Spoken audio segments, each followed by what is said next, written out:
তার উত্থানটা কিন্তু আমি মনে করি যে সেই এলপিএল থেকে, এবং সে কিন্তু অনেকটা শ্রীলঙ্কার ঘরের ছেলে, ওদের যে টিমে খেলছিল। তো বাংলাদেশের ক্রিকেটারদের এই যে বিদেশি ফ্র্যাঞ্চাইজিস মার্কেটে যে একটা ডিমান্ড, সেটা কিন্তু দিন দিনে আমার মনে হয় বাড়ছে। আমরা যদি একটু দেখি যে এলপিএল নিয়ে বেশ আলোচনা হচ্ছে, বাংলাদেশের 48 জন ক্রিকেটার সেখানে ড্রাফটে নাম এসেছে। কারা কারা ঠিকমতো এখনো সেই লিস্ট প্রকাশ হয়নি, কিন্তু সাকিব আল হাসান, তাসকিন এক দলে খেলছেন, তারা সরাসরি দলে জায়গা পেয়েছেন।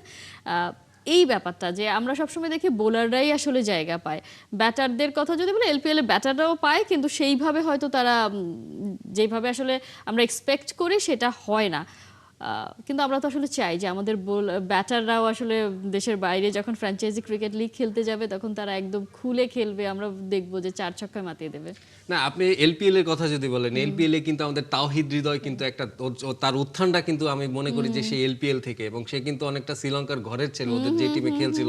ওরা তার তাওহিদ ফ্যামিলি হৃদয়, শ্রীলঙ্কার সাথে জড়িত আছে। তারা খুব ওইটা করছিল তাওহিদ হৃদয়কে, যে ভালো খেলছে। তো তাওহিদ হৃদয় ওটা একটা ব্র্যান্ড ছিল, এবং আপনারা জানেন যে ইদানিং কিন্তু আমাদের পিএসএল অনেকে খেলছে এবং তারা পারফর্ম করছে। তো বাংলাদেশের ক্রিকেটারদের এই যে বিদেশি ফ্র্যাঞ্চাইজিস মার্কেটে যে একটা ডিমান্ড, সেটা কিন্তু দিন দিনে আমার মনে হয় বাড়ছে। এবং এটা আসলে যে ব্যাটার, আপনি যেটা বললেন যে বোলাররা বেশি চান্স পাচ্ছে, ব্যাটাররা একটু তুলনামূলক কম পাচ্ছে, এটা আসলে আমার মনে হয় যে আমাদের মুস্তাফিজ একটা কারণ, আমাদের নাহিদ রানা একটা কারণ। তারা ওইখানে সুযোগ পেয়ে যে পারফর্মগুলো করেছে, তারপরে কিন্তু বাংলাদেশি বোলারদের পরে বিদেশি ফ্র্যাঞ্চাইজি মালিকদের মানে আপনার আস্থাটা বেড়েছে।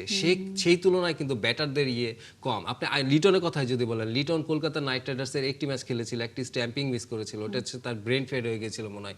তারপরে কিন্তু সে আর সুযোগ পায়নি। আপনি যদি দেখেন যে লিটন যদি এখানে রান পেত, লিটন যদি ভালো করতো, তাহলে হয়তো আইপিএল আমাদের এখান থেকে আরো ব্যাটসম্যানের একটা সুযোগ আসতো। তবে ওই যেটা বললাম যে এই বিশ্ব ফ্র্যাঞ্চাইজি মার্কেটগুলোতে তখনই আপনার ডিমান্ড বাড়বে যখন নাকি আপনি বিশ্ব মঞ্চে, ওয়ার্ল্ড কাপ বলেন, চ্যাম্পিয়ন্স ট্রফি বলেন, এই সব মঞ্চে যখন আপনি শো করতে পারবেন আপনার পারফরমেন্সটা, তখন আপনার ডিমান্ড বাড়বে। নিশ্চয়ই সেই ব্র্যান্ডিংটা তখনই আসলে করে ফেলতে হবে, তাহলেই আমরা যত বেশি আসলে চাইছি সেরকমটা হয়তো দেখতে পাবো।